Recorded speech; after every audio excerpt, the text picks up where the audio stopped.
Hi Rosy friends, it's Julie, and today I'm going to talk about part 2 in my series about how I live my rosy life with rosacea.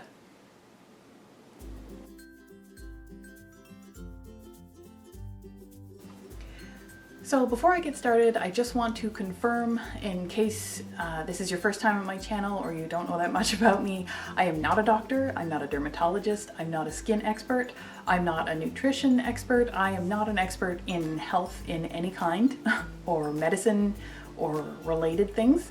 This is not meant to diagnose rosacea, this is not meant to treat rosacea, this is just my take on how I deal with my rosacea in my everyday life. I did a video earlier at the end of last year that introduced the different ways that I view my overall lifestyle because prescription medications haven't consistently worked for me. They've worked a little bit and then stopped.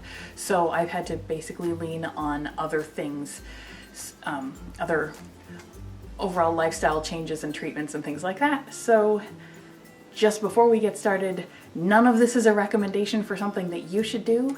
If you want to know what you should be doing, you should be speaking with your doctor, not with a person like me who's just on the internet making a YouTube video.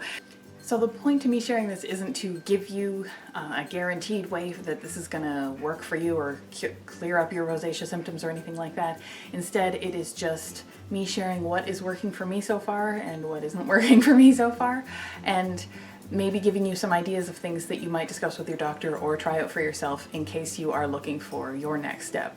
I've been doing this for a lot of years now. I've had rosacea for around 20-ish years now, so I am working. I've had a little bit of time to test some stuff out, and so that's what I'm doing now. In the last year or so, I've really taken a different opinion as to how I should approach everything. So I thought that I would create this series to help to explain what exactly my angle is, what my perspective is when it comes to dealing with my rosacea and my rosacea symptoms. The second part in my series is about nutrition. This doesn't mean that I think that I've found the specific diet that will work for everyone or the individual nutrients that I should be looking for in all my foods, but here's what is working for me consistently. I really like it. This is the best dietary strategy I've found so far to keep my rosacea symptoms under control, but that is also sustainable. And I think that that is a really important word for me to start things off with. And I don't necessarily mean sustainable as in like low environmental impact or low carbon or anything like that, although I am trying to do my part in that regard. But that's a whole other story, and if you've been watching my channel for a while, you'll already know that I get almost all my food directly from farmers, so you'll know that that is a concern of mine. But when I mean sustainable over time. It's all well and good if there is a perfect rosacea diet, but if we're not able to keep it up over time because it is too extreme, expensive, or just unpleasant, then it's really not going to do us any good, because that's just not how most of us function. I mean, there are a few of us out there who can take a really specific extreme diet and stick to it like crazy, but that's not me, at least. So in terms of the diet that I follow, and I don't mean diet as in like specific, I just mean the foods that I eat, the nutrition strategy that I follow, I work really hard to try to make choices that reflect what I'll be able to keep up over time while still helping to keep my symptoms under control. Overall, what I consider when I'm making my food choices are avoiding extremes, no fads, no cutting out a whole pile of everything unnecessarily. I stay away from, I have tried a lot of that kind of stuff in the past. I've tried elimination diets, I have tried cutting out dairy, I didn't really cut out gluten, that was a very short-term thing, so I won't even really count that one, but I have tried cutting out a lot of stuff. The only thing that I would say that I have entirely eliminated from my current diet is alcohol. That is a trigger for me, but it's also has some, it's also a decision that I've made for my overall health and for my mental health. I do try and aim for a nutritional balance, and when I say balance, I mean in macronutrients, so carbs, proteins, and fats. I try and find a good healthy ratio there, and I also try to find a good balance in terms of food groups as a whole. I try and keep sugars in control in terms of not having too much added sugar every day, but I'll still have cookies every Saturday and things like that. I still enjoy my treats and stuff like that. This is not something hugely extreme that I follow. It's just that I'm trying to make smart choices. So along with the nutritional balance, I also try and factor in enjoyment. And again, I mentioned that I have like cookies every Saturday because it's a part of there's a baker as a part of the farm group that I order from every week. So that's sort of my special treat every week.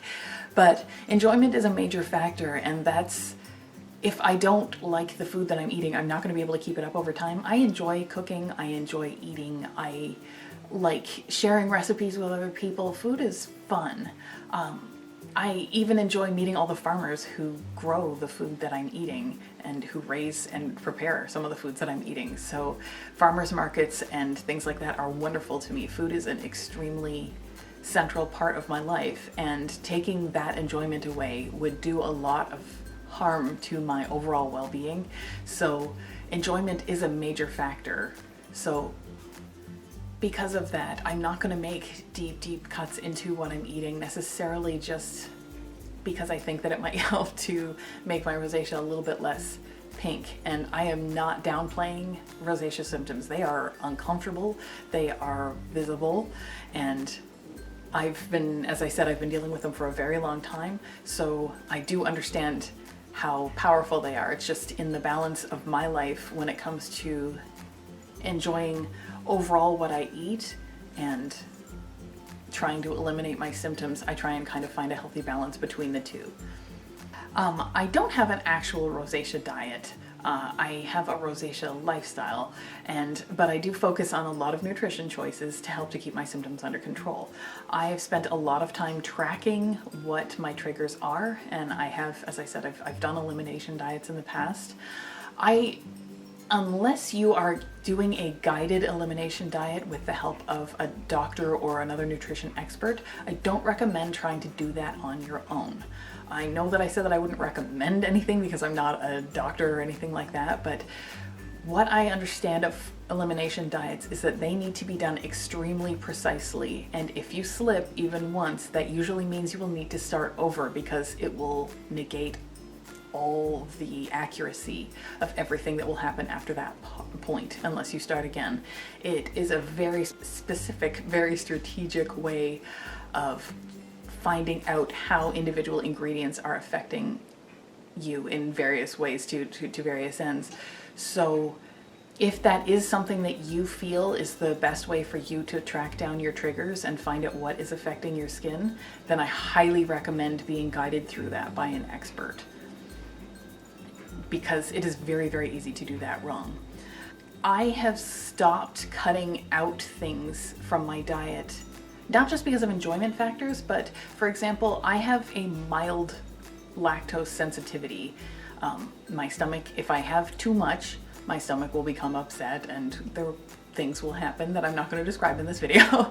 But that also triggers my rosacea because there's inflammation and there's stomach upset and things like that. But I can have some dairy before that happens. So I know that there are some people out there who believe that dairy is the root of all evil when it comes to rosacea, and perhaps for them that is absolutely true. But I do not think that cutting out dairy is absolutely automatically the choice for everyone. So while that may be the case for some people, it is not the case for me. So it is up to you to find out whether or not that is the case for you, if you think that dairy might be a factor. The same goes for any other specific group of food or type of foods. I don't feel that cutting things out altogether is necessarily necessary unless they are a very powerful trigger. I think in terms of food, other than alcohol, the only other thing that is absolutely a trigger in any quantity for me is spice, like hot spice. So for that reason, I highly recommend tracking your triggers and tracking them over time so that you'll learn not only what they are, but how much of them you can get away with. Because I can get away with quite a bit of dairy before everything kicks in and becomes a problem. I have yogurt almost every morning for breakfast, and I'll sometimes have cheese later in the day. That said, I have given up regular milk to have oat milk, for example, if I have cereal or something like that, just because that helps me to keep that level down so that I can enjoy the yogurt and the cheese that I would prefer to have during the day. And that amount, as long as I keep it under control, is perfectly within reason, and it does not trigger my rosacea. I've tracked it and tracked it and tracked it, and I know that. The reason that I'm saying that, it's not just about the enjoyment of food, but I found when I was really cutting a lot of things out of my diet, I was following I followed Dr. Weir's anti-inflammatory diet for a while, and I followed some other ones. I found that the more I cut out, then if I had even a tiny bit of those things, they'd set me off where they didn't used to. So, which I found very weird. So basically I was building up a sensitivity to ingredients that I didn't have a high sensitivity to before. So, and then I had to, I reintroduced them into my life to build up my tolerance again. And that was very uncomfortable, and I had a lot of symptoms along the way. But for me, elimination altogether of certain trigger foods only made me even more sensitive to them when they were around. So that's why I don't just track my triggers, I track how much of my triggers, because often it's just a matter of keeping them within reason. For me. Again, that may not be for everybody, but it is for me. So it's something worth considering if you've been cutting a lot of foods out of your diet in the name of controlling your rosacea symptoms. You could actually be potentially, as was the case with me, building up sensitivities even further than where they were in the first place. So I know that's not all that specific. I know that when you clicked on this video and you saw the word something like rosacea diet or rosacea nutrition or anything like that, you were probably hoping for some very specific guidance. But I think my specific guidance is only that the best thing for you is what you find works for you, because I don't think there is one diet that works for everybody. I certainly haven't found it, because the recommendations that I'm constantly getting in the comments that say, you know, it's dairy, don't eat dairy, that doesn't work for me. So clearly there are things that are working for other people, and that's great, and I appreciate the suggestions, but we all seem to have our own direction to take in this one. So this would be how I figured out how to eat in a way that keeps my skin from flaring up. And I hope this helps you, and I hope you found it interesting. If you did find it interesting, I hope you give this video a thumbs up, and that way I'll know. And I will be making more videos along this line, as well as some other ones soon, so that, because the next video in this series is about exercise and rosacea, and I think that one's a really interesting one too, because I know a lot of us find that exercise itself is a trigger. So this is what I do so that I don't end up having to struggle with that. But yeah, so again, I hope you like this video, and I guess that's it. See you next time.